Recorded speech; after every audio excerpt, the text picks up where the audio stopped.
కృతయుగము, త్రేతాయుగము, ద్వాపరయుగము, కలియుగము. 4 యుగములు కలిపితే ఒక మహాయుగము. అటువంటిది 71 మహాయుగములు కలిపితే ఒక మన్వంతరం. మనకి మొత్తం 14 మన్వంతరాలు ఉన్నాయి. ఈ 14 మన్వంతరాలు అయితే ఒక కల్పం. అది బ్రహ్మగారికి ఒక పగలు.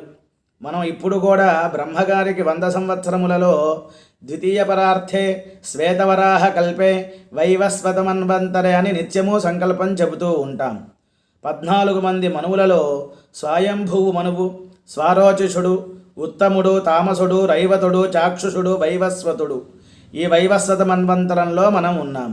సూర్యసావర్ణి, దక్షసావర్ణి, బ్రహ్మసావర్ణి, ధర్మసావర్ణి, రుద్రసావర్ణి, రౌత్య, భౌత్య.